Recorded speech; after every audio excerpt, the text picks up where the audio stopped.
Hello everyone, आज हम पढ़ेंगे chapter 8 of Indian evidence act. See chapter 8 बहुत छोटा है और वो ये एस्टोपेल से रिलेटेड है।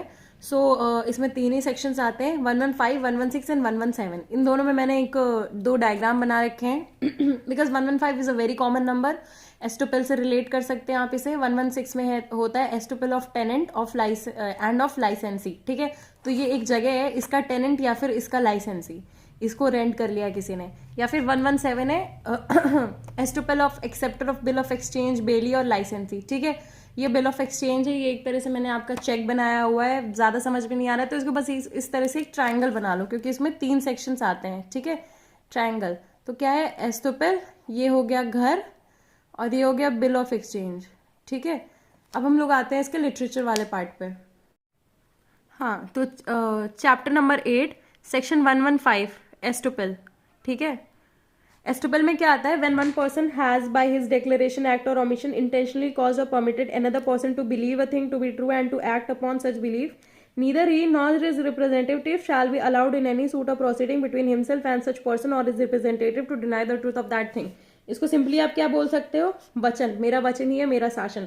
अगर आपने किसी को कुछ बोल दिया है तो आप उसको बाद में बेवकूफ नहीं बना सकते हो। ठीक है, अगर आपने किसी को डिक्लेरेशन दिया है, कोई एक्ट किया या ओमिशन से किसी को ऐसा प्रभाव डाला है कि ये उसको सच मान ले, कोई चीज, फॉर एग्जाम्पल कोई जमीन है, ये मेरी जमीन है, मैं इसको इलस्ट्रेशन में और अच्छे से बता दूंगी। ठीक है, तो उस चीज को आप बाद में झुकला नहीं सकते हो, ये सिंपली वही चीज है। अब इसको इलस्ट्रेशन से आप ज्यादा अच्छे से समझेंगे। एक ही इलस्ट्रेशन है इसमें, यह है कि A intentionally and falsely leads B to believe that certain land belongs to A. C, इसमें क्या होता है, एक इंसान बोलता है, ए है, वो बोलता है कि ये जो जमीन है ना, फलानी जमीन मेरी है, और वो उसकी होती नहीं है, तो वो उससे क्या करता है, डील कर लेता है कि चलो तुम मुझे पैसे दे दो, फलानी जमीन अब तुम्हारी हो जाएगी। ठीक है, वो उसकी जमीन नाम वाम कर देता है, ये सब फालतू चीजें होती है बीच में।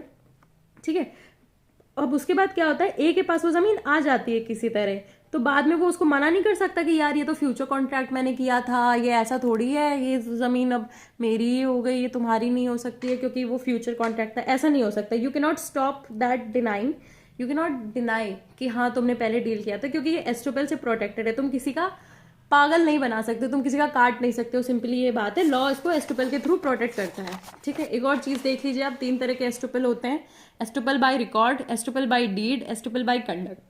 ठीक है, कंडक्ट सेक्शन नंबर 115 से 117 इंडियन एविडेंस एक्ट में है। देन नेक्स्ट सेक्शन है 116 एस्टोपेल। ठीक है, 116 में क्या है, estoppel of tenant and of लाइसेंसी ऑफ पर्सन इन पोजिशन। ठीक है, इसमें क्या है, टेनेंट है लैंडलॉर्ड के लिए, लाइसेंसी लाइसेंसर के अंडर होगा। ठीक है, no tenant of movable property tenant of movable property or person claiming through such tenant shall during the continuance of tenancy be permitted to deny that the landlord, क्या है landlord, किस जगह का, जिसमें वो टेनेंट है, landlord of such tenant, that the landlord of such tenant had at the beginning of the tenancy a title to such immovable property, and no person who came upon any immovable property by the license of the person in possession thereof shall be permitted to deny that such person had a title to such possession at the time when such license was given। ठीक है, अब इसमें simple ये चीज है कि तुम मना नहीं कर सकते हो, तुम्हें जिसने जमीन दी है, मतलब जिस थाली में खाओगे उसी थाली में छेद करोगे, ऐसा नहीं है। तुम मना नहीं कर सकते हो, जिसने तुम्हें जमीन दी है उसी के बारे में बोल दो कि अरे ये तो इस जमीन का टाइटल ही नहीं था इसके पास, या फिर इसका ऑपोजिट कुछ ऐसा बोल दो, है ना। ठीक, देन सेक्शन नंबर 117 में है एस्टोपेल बाय एक्सेप्टर। इसमें कोई इलस्ट्रेशन नहीं है, ठीक है, नहीं। एस्टोपेल किससे, by acceptor of bill of exchange, bailee और लाइसेंसी। ठीक है, ये किस में आते हैं, मूवेबल प्रॉपर्टी है। उधर क्या थी, अरे उधर जो है इमूवेबल प्रॉपर्टी थी। ठीक है, इधर मूवेबल प्रॉपर्टी है, इधर क्या है, इमूवेबल प्रॉपर्टी है ना। ठीक, इमूवेबल प्रॉपर्टी आ जाती है। ठीक है, तो सी 116 में क्या है ना, सिंपली एक चीज बताएगी कि no question on title of owner by tenant, कोई भी क्वेश्चन नहीं करेगा कि टाइटल, कि ये ओनर किसका है, जिस जमीन में हम रह रहे हैं उस जमीन का ओनर कैसा है।